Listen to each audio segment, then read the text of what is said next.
The Lorna M. Johnson Global Enterprises are rooted in equality and justice. We are committed to exploring innovative, non-traditional modalities and approaches to positively shift cultural norms relating to bias, hate, and disparities. Thank you for joining us today as we discuss the fierce urgency of this moment, a great moment of healing communications between friends and uniting us within race, culture, faith, media, and politics. We must be the change we seek.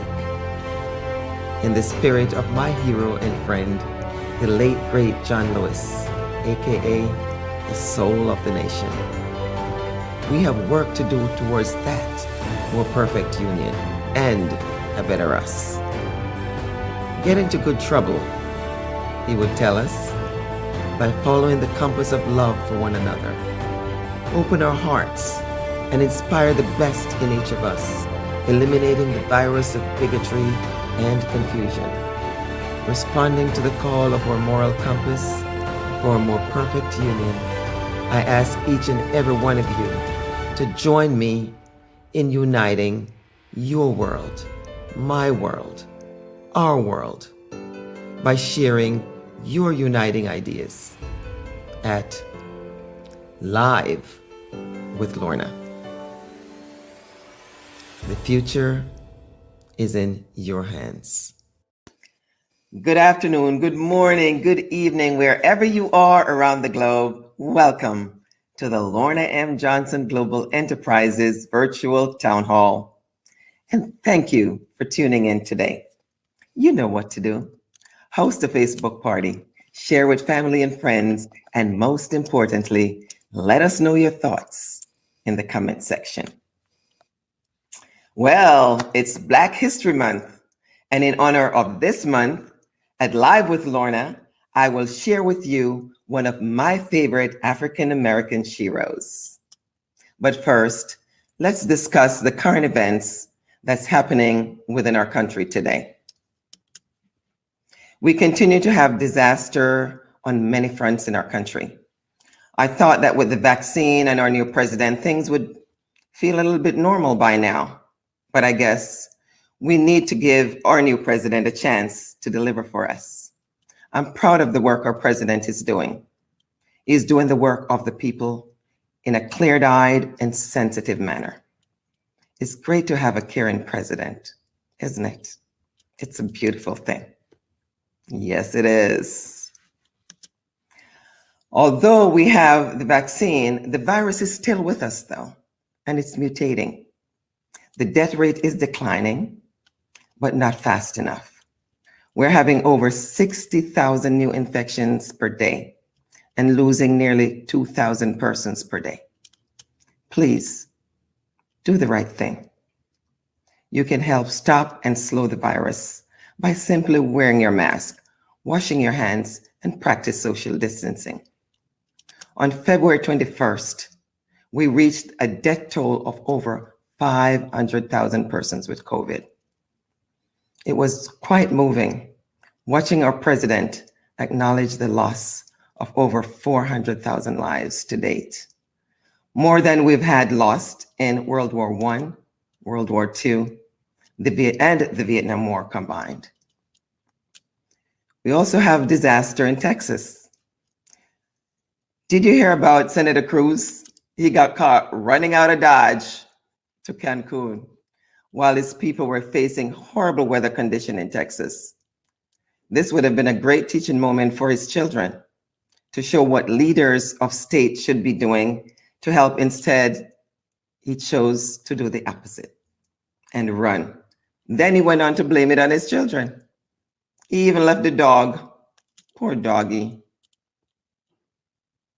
And what do you think about AOC? She raised over $5 million for relief in Texas. Wow. Did she show Ted Cruz or what? Our heart goes out to all the victims of the Texas disaster and all victims of COVID-19. Again, I stress This cannot continue. You must do the right thing. Wear your mask, wash your hands, practice social distancing. And if you're in the category and it's your turn to be vaccinated, please do so. Do your research and get that shot.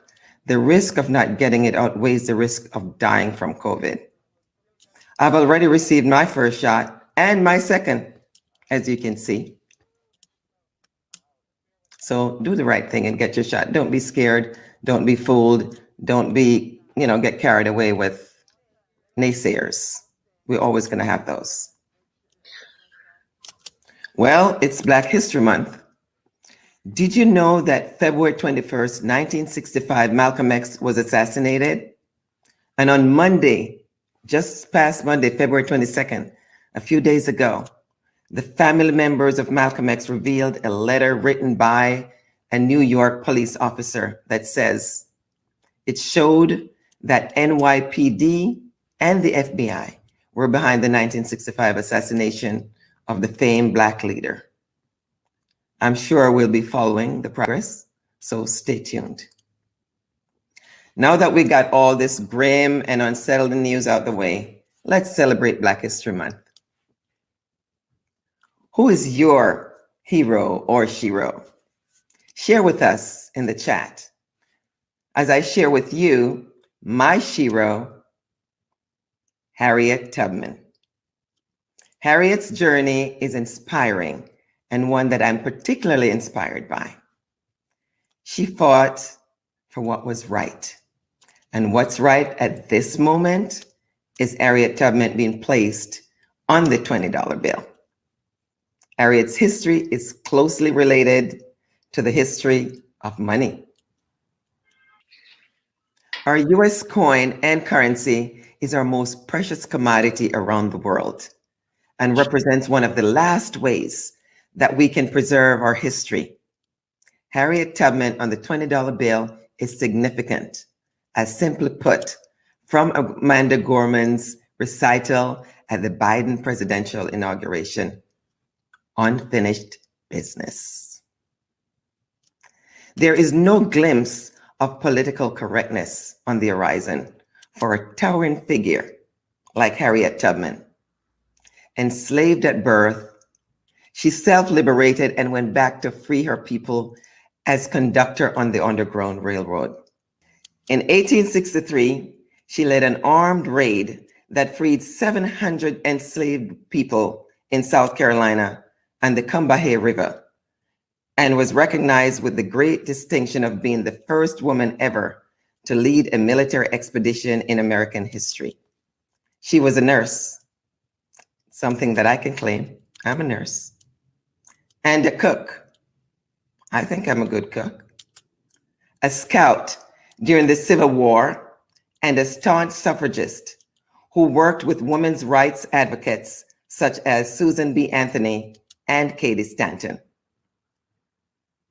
As a people, we must embrace our troubled past and lean towards and upward to the majestic height of the United States Constitution, freedom as an inalienable right, marching into our evolving America that honors the motto inscribed on our currency, E pluribus unum, out of many, one. Indeed, as a young and fragile democracy, we are at the crossroad of manifesting our destiny. We must be ready to generously embrace all of our history. Amanda Gorman continued in her memorable recital, "The Hill We Climb," referenced the darkness and the trials of our country has historically endured. In Ode to American Resilience, she says, "Yet the dawn is ours before we knew it. Somehow we do it. Somehow we've withered and witnessed a nation that isn't broken, but simply unfinished." Now let's embrace the light by putting a long overdue American hero on the currency that is best known around the world, the American dollar. Harriet Tubman and the $20 bill is historically and symbolically significant. It's a statement that says, we have been battered and bruised, but we are proud to have finally arrived at this place, at this time, evolving. Requesting for Tubman on the $20 bill was driven by a nonprofit organization called Women on 20s, led by Barbara Ortiz Howard. Their mission is equality, inclusion, recognition, and respect for all women of all persuasion. In 2015, after using an online survey where the public nominated from a slate of 15 inspiring women in American history, most deserving of being on the US $20 currency. The final 5 women were Wilma Mankiller, Rosa Parks, Eleanor Roosevelt, Margaret Sanger, and of course, Harriet Tubman. More than 600,000 people voted, and Harriet emerged the clear winner.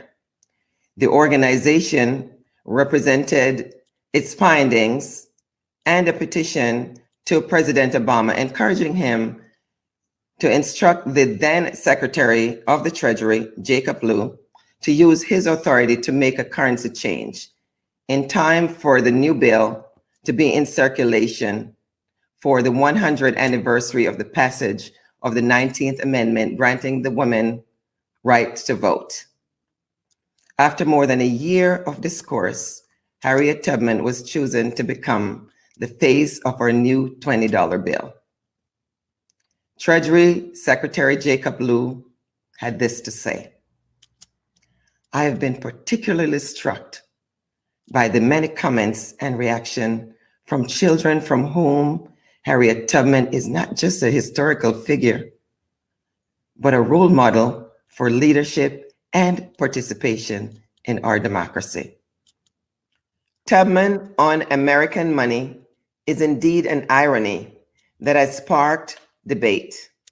I contend that it is the very reason she should be on the currency that bought and sold her like chattel. Think about it. She fought for and received her $20 a month veteran's pension after her retirement to Auburn, New York. This is an indicator that she knew the power of money to effect change, and to replace a president who lauded for his rise from poverty into the White House, but was an unabashed racist who presided over some of the darkest chapters in our American history: the expansion of slavery and the Trail of Tears. Replacing him would be a powerful symbolism for fulfilling the promise of political, social, and economic equality for underserved communities and women. Coin and currency represents the last way to preserve our history worldwide.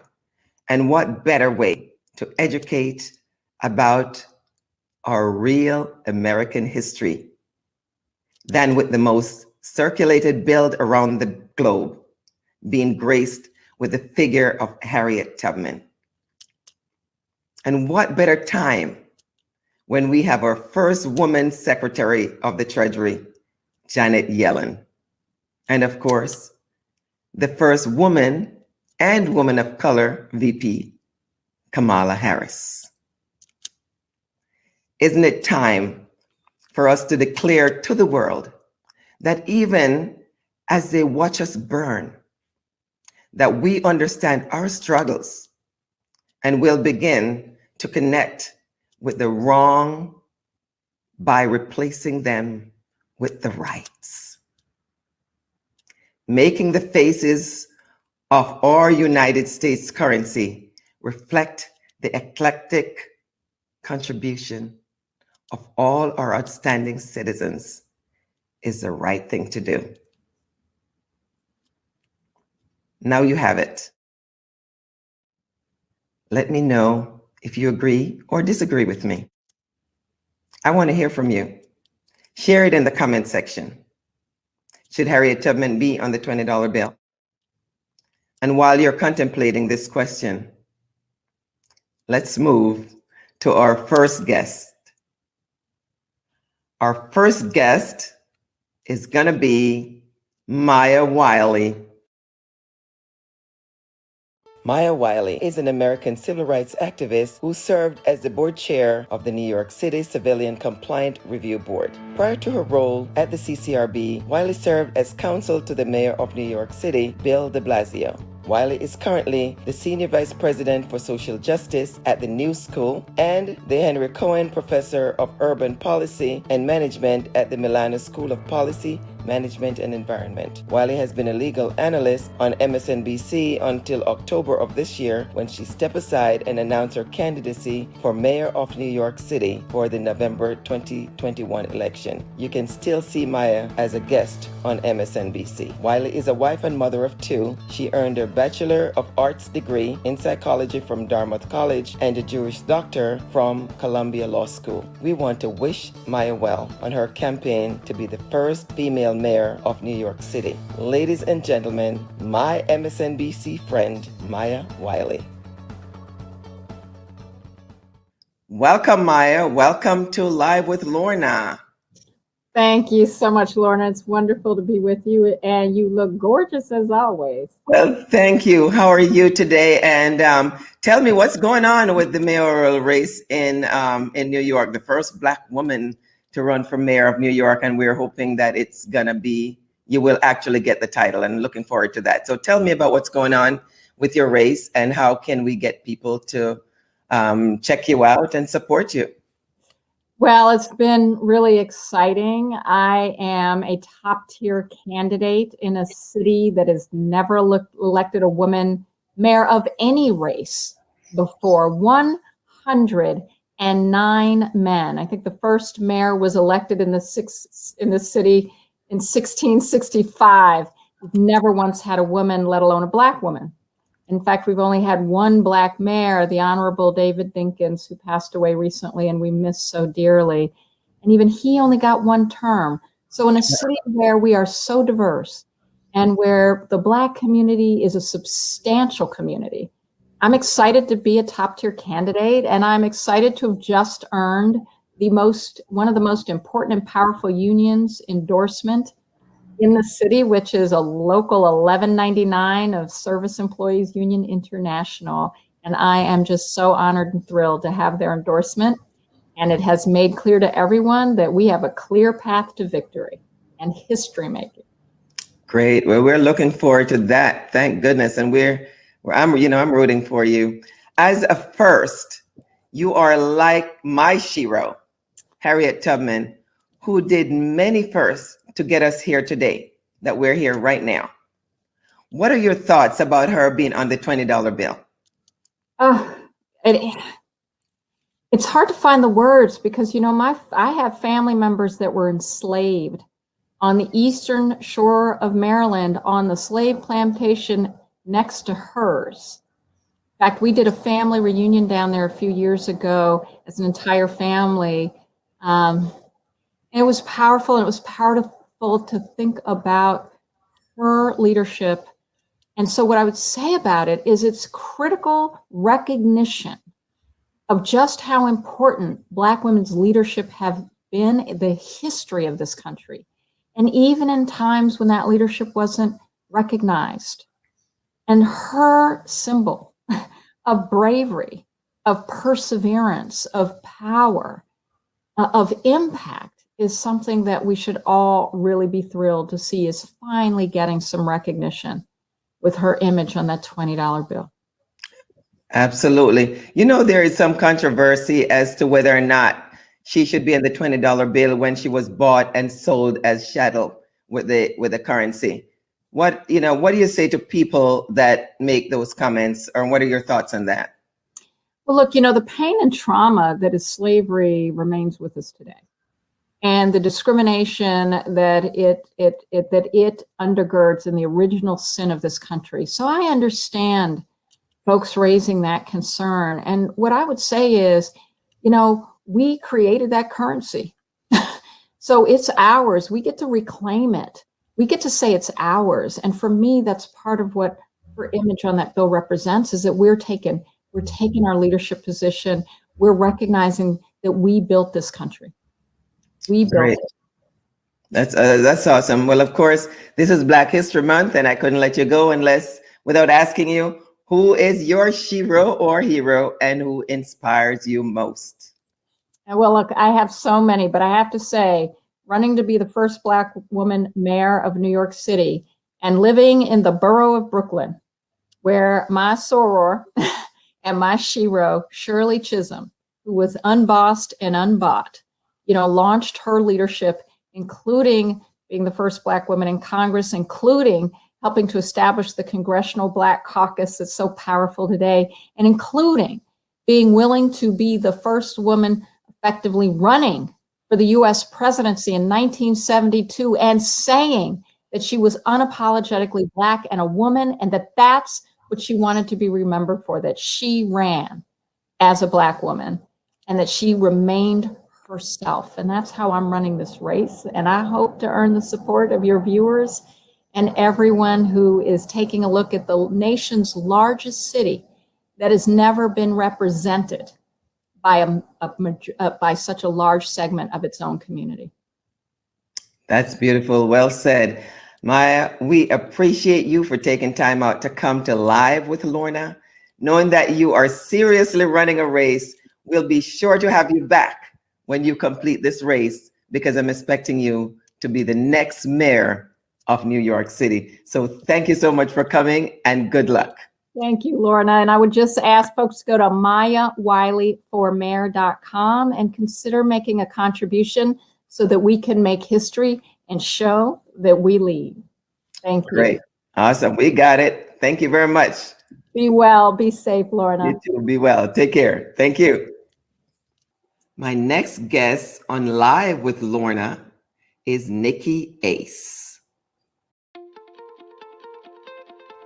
Nikki Ace. Nikki is a former elementary school teacher of almost a decade. Her love for writing began when she initially became a full-time stay-at-home mom, now living in sunny Los Angeles with her husband of nearly 15 years and 2 children that she adores deeply. Nikki writes and publishes books in various genres. The major theme that shows up consistently is perseverance. Her best-selling picture books for children are entitled Still I Fly, Still I Shine, and Still I Try. In addition, Nikki's most recent book, entitled The 400-Year Head Start, Yet Still Destined for Glory, is increasing its appeal to young readers as it offers an amazing chronology of the Black experience. Ladies and gentlemen, Nikki Ace. Hi, Nikki. Welcome to Live with Lorna. How are you today? I am fabulous. How are you doing today? I am great. Thank you for joining me today. My sister, Dr. Althea Ford, who is the principal of Mark Twain Elementary Middle School, called me and told me, you got to have Nikki Ace on your next show. So I want you to tell the audience, why did my sister feel that it was so important that I share your story and your books with my audience? Well, we all love Dr. Ford, but I do appreciate her. She gave me the opportunity to speak to her whole entire school, middle school, and talk to them about my book, which is entitled The 400-Year Head Start. And it gives the amazing chronology of the Black experience, where it's coming from the slave trade on to current day. And so I was able to give these children the opportunity to learn about Black history that we typically don't learn in our school system. It's not mandated. So she was giving the children an opportunity, and I was there to help her out. So I think she was very appreciative of that. Yeah, she was. You really left her a very strong impression. I know how she is. She's very tough. She's a true teacher. And when she called me and told me that, I knew you were somebody special, and I knew your work was something special. So the 400-year Head Start obviously marked the slave trade.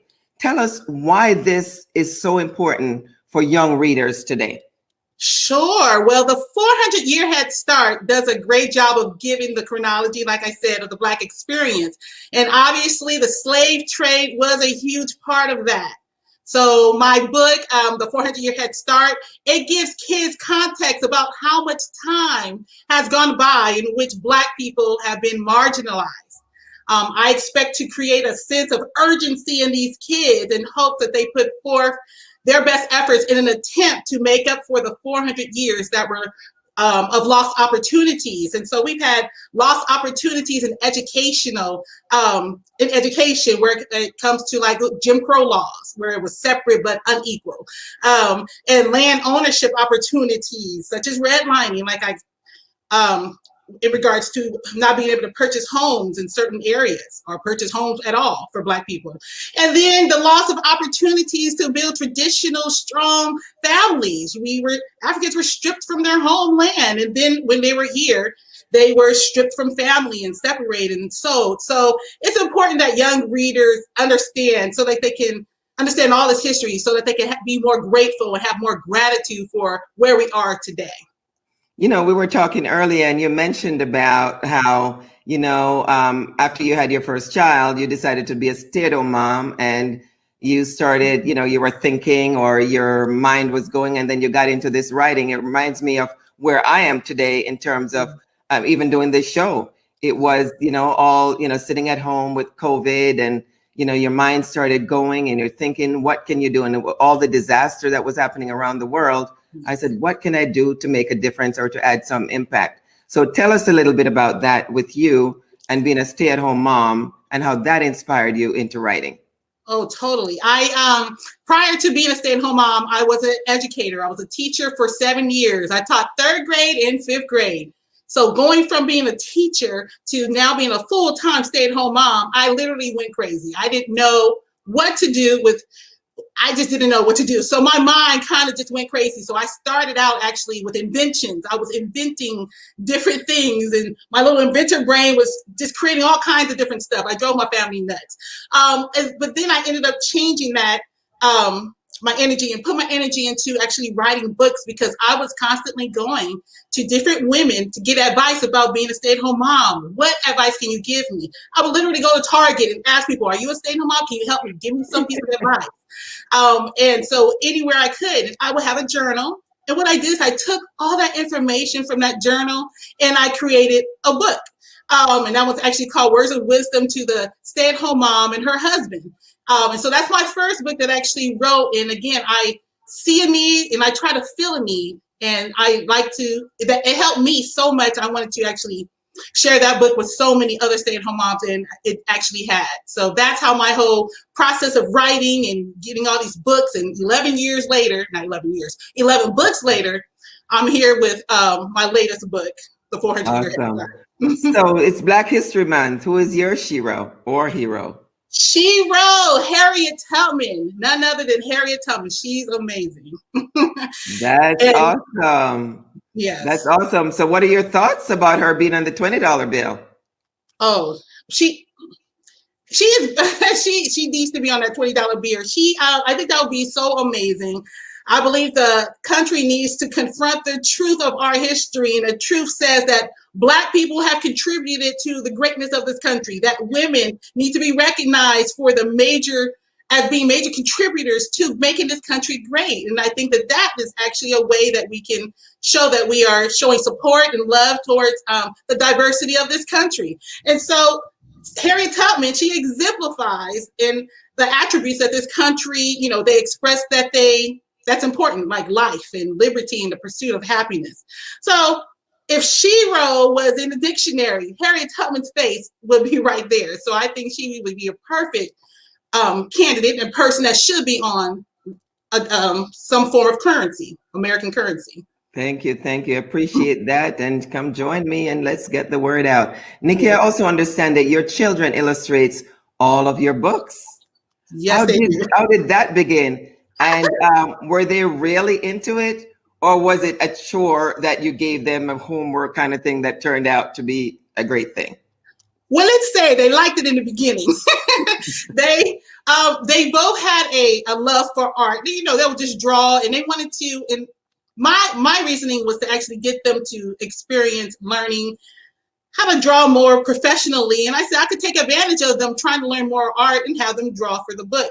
Eventually it did. I do think I did make it a little more of a chore. It was typically during the summer months, but every day I would make sure they drew at least 2 pictures for my book, 2 drawings at least. And sometimes I had to have them do it over and over again. And so that's when it got a little tedious and they were kind of like, I don't know if I like this anymore. So, but they were rewarded. It wasn't free labor. That is great. As a former elementary school teacher, what are your thoughts on education and the teaching of Black history in all the schools, or the lack thereof? Right. I think it's imperative to teach Black history. Again, there's no learning American history without learning Black history. I know when I taught school, when I taught 5th grade, it was American history we had to teach, and we taught about the Civil War, but we really didn't go into why they were really fighting. We didn't really go into the why. Like I said, my son knows the what's, and I knew the what's, but I didn't know quite the why. And I think it's important for us to understand, why were we fighting the Civil War? Why was there slavery? Why were Africans chosen? Why? All those things we have to kind of understand.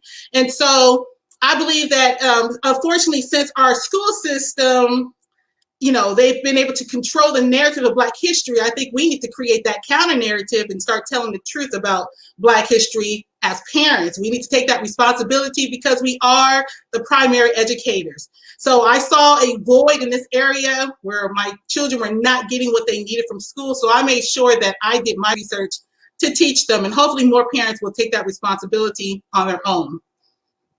Well, that is awesome. Thank you so much for joining me here at Live with Lorna. I am happy my sister introduced me to you, to have you on my show.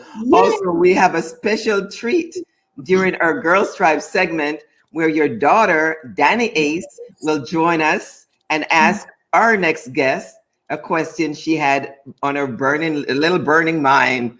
So I look forward to hearing more about your next book or your next project coming up soon. So thank you again for being here, joining us today, and good luck. I look forward to hearing a lot more from you. I appreciate it. Thank you so much. Thank you. Our next guest is Minion Moore. Minion Moore. Minion is a political activist and civil servant, founder of Women Building for the Future.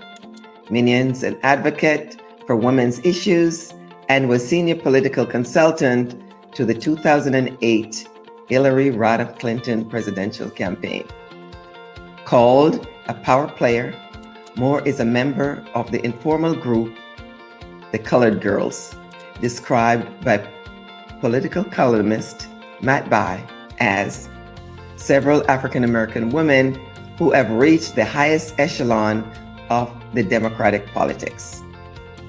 Formerly Chief Executive Officer, and before that, Chief Operating Officer of the Democratic National Committee, she played an instrumental part in the unanimous vote to adopt a resolution called for Right to Vote, amendment to the United States Constitution for explicitly guaranteeing an individual right to vote. She has served as assistant to President Bill Clinton and was director of White House Office of Public Liaison and White House Political Affairs during the Clinton administration. Named one of 100 most powerful women in Washington by Washington Magazine, Moore was announced to be a member of the Advisory Council of Biden-Harris transition team to assure the successful transition of the presidency. Ladies and gentlemen, welcome Minion Moore. Welcome, Minion, to Live with Lorna. It's great to be with you, Lorna. Thank you. So great to have you. I've been trying to get you a long time, you know that. So it's really, I'm truly, truly honored for you to be here with us today. We are celebrating Black History Month. You are one of these hidden treasures for Black people. You have been a mentor to so many of us. And I was introduced to you by our very special lady. You refer to her as the Queen of Drama Arts. And I refer to her as Our Lady, Madame Cicely Tyson. That's right. You were one of her closest person that I know to her. And, you know, we just lost her. How are you dealing with that right now? Well, it's tough because, you know, she had just finished her book and we were looking forward to celebrating it with her. You know, we were teasing her and telling her that she's going to be on every Zoom in America. But I am just delighted that she was able to complete this project because I know how important it was to her. And the book is such a wonderful read. And so I guess if there's any silver lining, the fact that she was able to complete that project just delights my heart. But I miss her dearly. Yeah, likewise, likewise. What a beautiful memorial service you gave her. I see your hands all over that. I saw President Clinton and Secretary Clinton. They were there along with the likes of Tyler Perry and so many other wonderful people who adores her. You gave her an unforgettable tribute. And closing this show, we will honor her, Our Lady, Madame Cicely Tyson, with a photo tribute as well. Oh, wonderful. Yes. So now let's talk a little bit about you.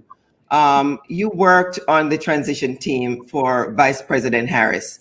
It has been quite a challenge with number 45 not conceding and not allowing for a smooth transition. I was involved in raising funds for the transition because the federal funds were being withheld. And on top of that, you had the insurrection. You and the team handled things quite masterful. But tell us, how was it your experience for you personally and behind the scenes? Because I know it could not have been so beautiful as you guys made it. The transition seemed so easy, but I know you've walked this road before. So tell us a little bit about what went on behind the scene and how were you guys able to weather this?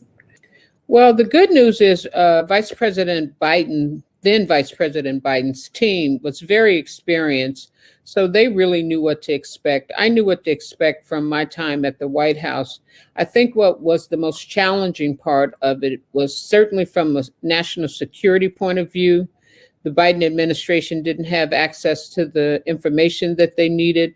From a vice presidential point of view, we didn't get the opportunity to speak with the Pences until very late into the process. So that kind of held up things a little bit. But for the most part, I think because there were so many veterans on the team, we were able to continue to work and to just make it as good of a transition process as we possibly could. And as you can see today, that the administration hasn't missed a beat. They're up and running. They're doing all the things they need to do to try to get this pandemic under control.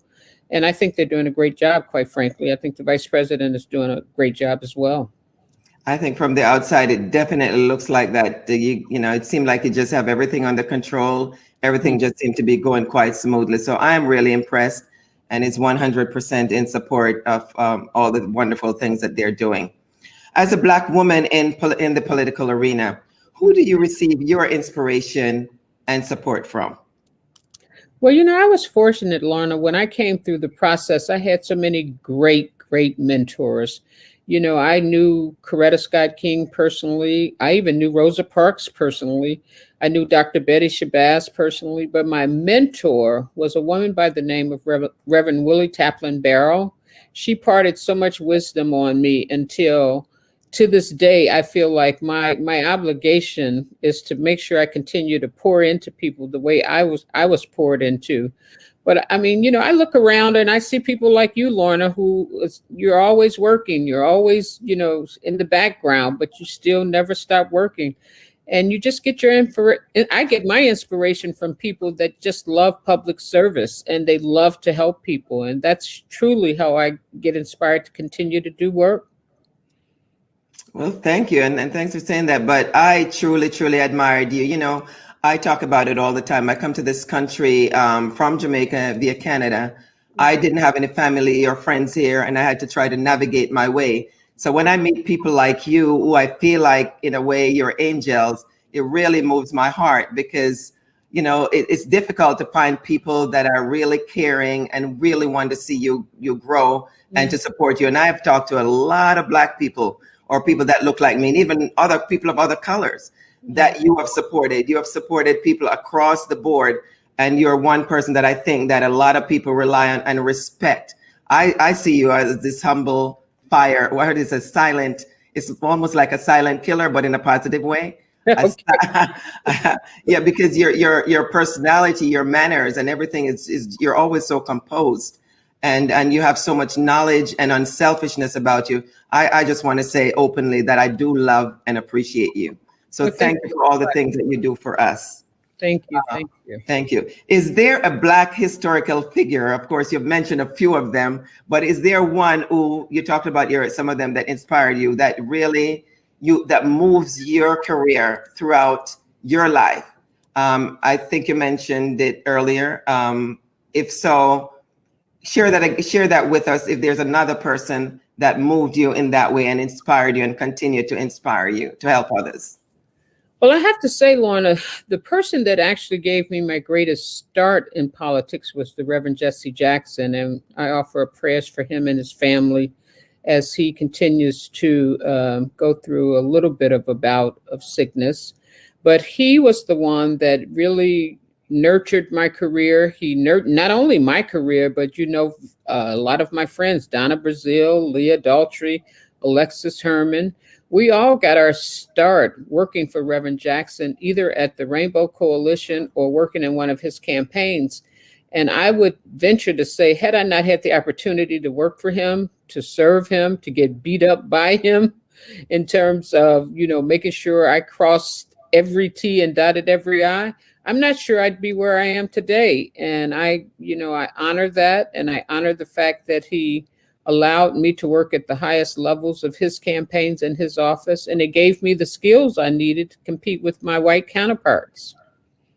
That's awesome. I've heard that from a lot of people, how Jesse Jackson, you know, gave them the start. He truly did a lot. I remember I just come to this country when he was running for president, and it was truly an amazing time. I guess to this day, nobody forgets the Rainbow Coalition. I think it stands out and it's become almost like a blueprint everybody knows about. If I was looking for a mentor, what would you tell me to look for in a leader or a guide? Well, there are all types of mentors. You can, anyone can mentor. I think the real question is what is it that you really want to do? If it's public service, which is different, because public service allows you the opportunity sometimes to work as a volunteer, sometimes to work for free, and sometimes to work for paid work. And you can get political mentors, such as myself and other people. But I would say the number one quality that you're looking for is someone that can nurture in you what you believe you are aspiring to do. If you're aspiring to be a doctor, then obviously you want to find someone in the healthcare field. If you're aspiring to be a great politician or simply somebody that can help other people in public service or in nonprofits, you look for a nonprofit leader. But look for the people that are similar to you in character, similar to you in qualities, and those people that are willing to give up their time. A lot of people will say they will mentor you. And I think mentorship comes in a lot of different forms. You can sometimes just pick up the phone and call people, but I think the best mentor is building relationships of trust. A lot of people look at mentorship as transactional. You really want to build relationships of trust so that people will know that you are a good person, that you are a trustworthy person, that you're integrous, and that you're not just trying to game a system. And I think that once you level set in your own character what you're looking for, it's easy to find a mentor. That's awesome. I love the way you put it, and I agree with most of what you've said, but I'm not sure if it's that easy to find a mentor. And I'm glad, and I'm going to put you on the spot right now and make it official. You've been, supporting me all the way. As a matter of fact, I have a secret that I will tell you one day, because you helped me in a big way, even when I was running to be a member of the DNC officers team. I started out running as vice chair, and then ended up as running for treasurer. Mm-hmm. And you were very, very instrumental. You taught me so much. I don't even think that you realize that. So in a sense, you have been a mentor to me. So I'm going to put you on my spot. Are you going to be can you continue to be my official mentor? Well, we're more than mentors now. We're just friends. So friends depend on friends. So it's easy to be your mentor because friends depend on friends. Well, thank you. Thank you. I really love and appreciate you. Minion, what is your role now with the administration? I know you were on the transition team for Vice President Harris. Mm-hmm. What type of impact do you think that you can have for people of color, and in particular Black people, considering it's Black History Month? Well, what can you do in your role? I'm still friends with a lot of the people. Obviously, I worked with Vice President Harris in terms of making sure that we had enough candidates that she could talk to, that she could interview personally and decide who she wanted in her administration.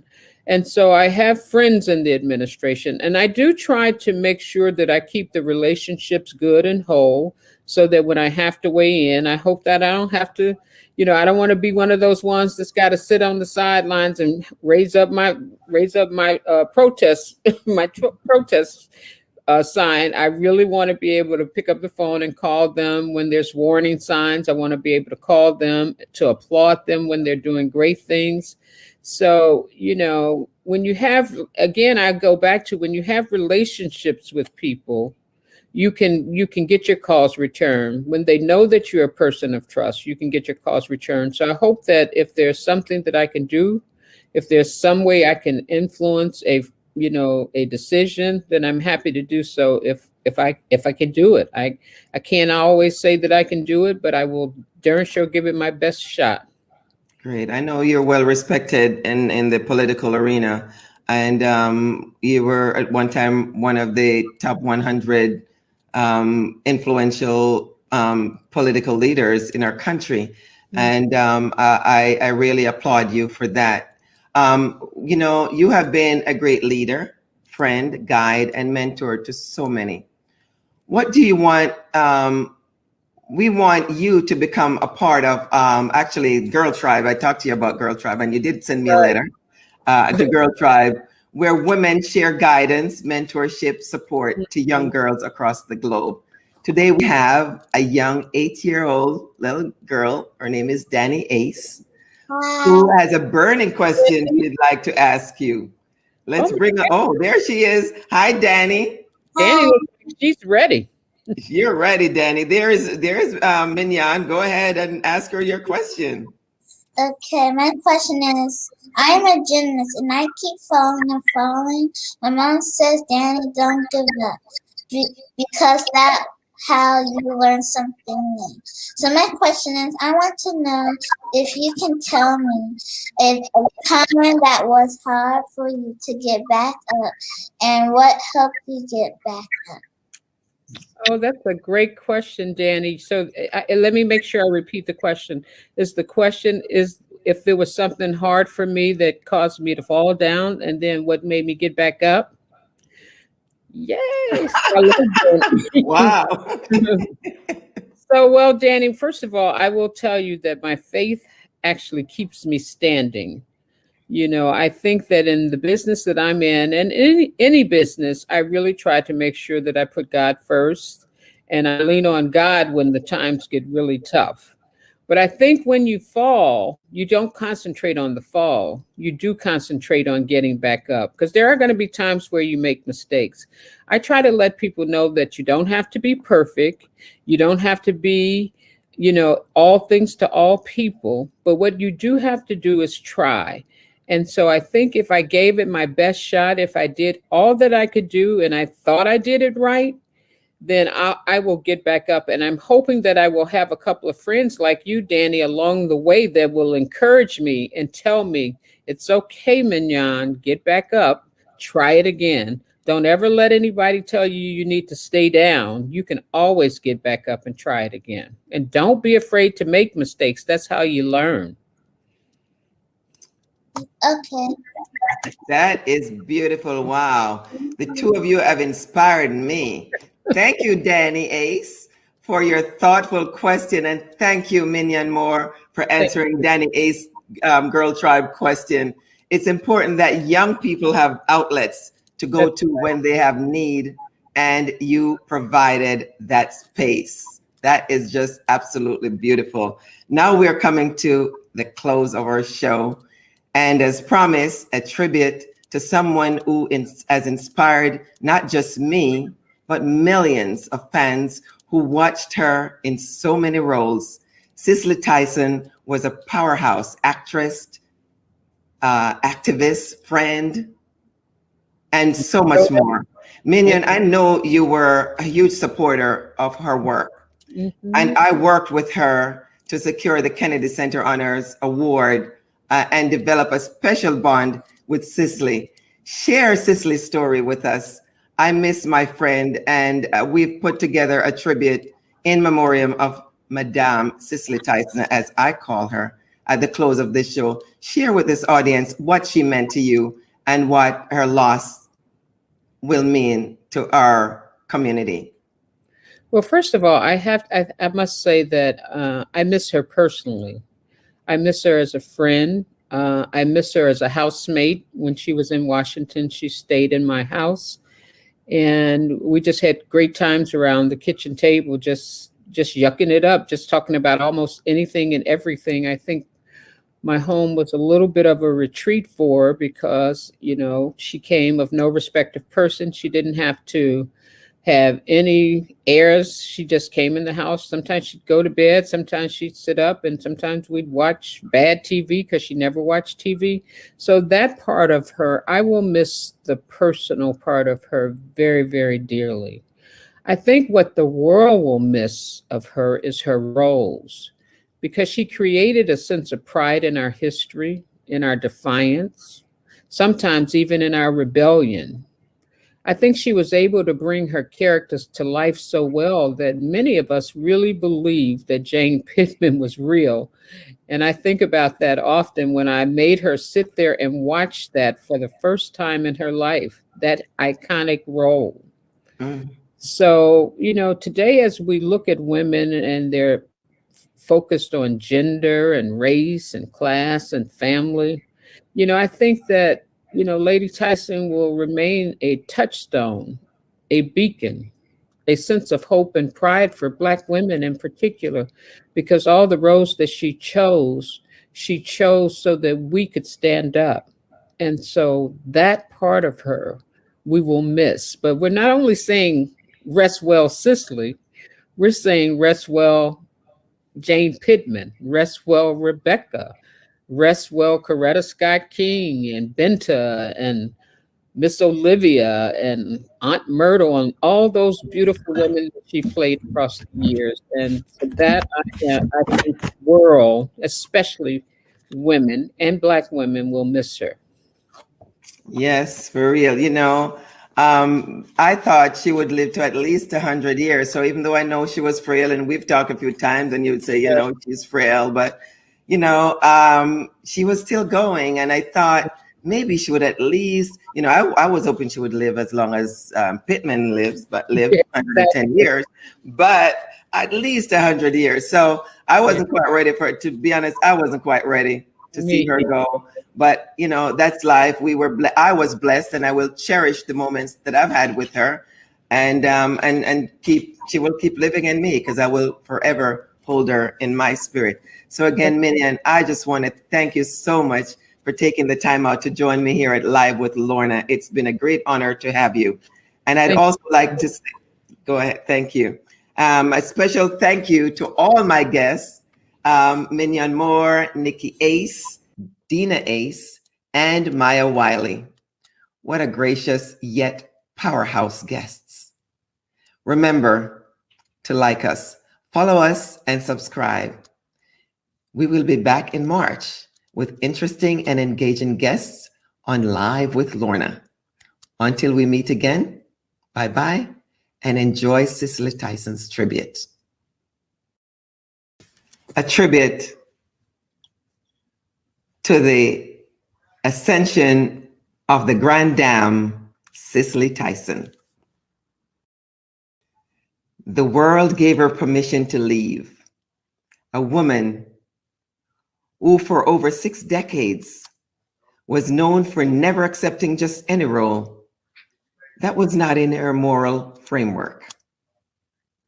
Her commitment to portray strong women, most notably African-American women, had witnessed the history she needed to see. With the nomination of Kamala Harris, the first woman and Black vice president and powerhouse like Stacey Abrams, who turned a red state blue. She had seen her dream come true. Indeed, she had passed on the baton, and it was time to rest. What a class act in life and in death. On January 28th, 2 days after her biography, Just As I Am, was published, the incomparable Cicely Tyson ascended. For that's what she knows. Ascend. I love her dearly. She was my icon to me, as only my mother could ever be. I live in Beverly Hills, California, across from the Beverly Hills Hotel and Bungalows. And so I'm used to meeting notable people. But the first time I met Cicely Tyson, I felt she was my female Mandela. I'm left with an incredible, indelible impression. I needed to be in her circle of her inspiration. It was in her later years at a governor's ball after the Oscars that we met. I was surprised at how tiny this towing woman was in real life. So excited to meet her, but I remembered her designer, B. Michaels, whispering in my ear before the introduction, "Don't ask for any photos. I'll figure out a way to get it done."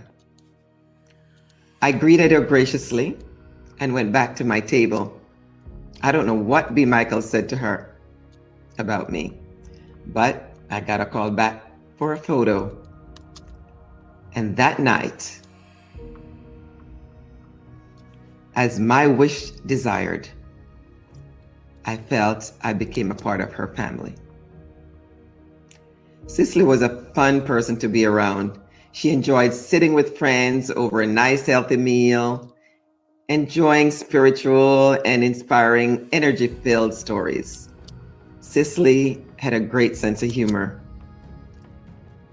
When you least expect, she'd come up with the unexpected. I remember once we went out to celebrate one of her mutual unnamed friends' surprise birthday party. It was only about 6 of us, the spirited party at a stripper. After the first performance, Cicely burst out in song, the religious hymn, Blessed Assurance. The laughter was resounding, and I reveled in joining her in singing. All our dinners were unforgettable. As time goes by, I was appointed by President Obama to the Kennedy Center for the Performing Arts. One of our contributions was to make recommendations for artists to be honored. The first person who immediately came to mind was, of course, Cicely Tyson, who Emmys and Tony, later to my surprise, had not been honored. This became my mission to show some kind of gratitude. I would find a way to give back the many moments of utter joy this icon had offered me in my life. I reached out to Brian Lord from Creative Artists Agency and manager of George Clooney. We were nominated to the Kennedy Center around the same time, and we struck up a friendship. And he was on the Kennedy Center board along with Herbie Hancock, famous pianist. I asked them for their support and got it without any hesitation. I remember exactly where I was when I got the news. Miss Tyson was nominated for the Kennedy Center honors. And of course, I screamed. I felt such a sense of accomplishment. It was just an amazing feeling. I later received a call from Lois Harris that Cicely wants to talk to me. The first thing she said was, "You are an angel." And went on to tell me she'd wished for over 20 years to be nominated, but no one had been successful. But I did.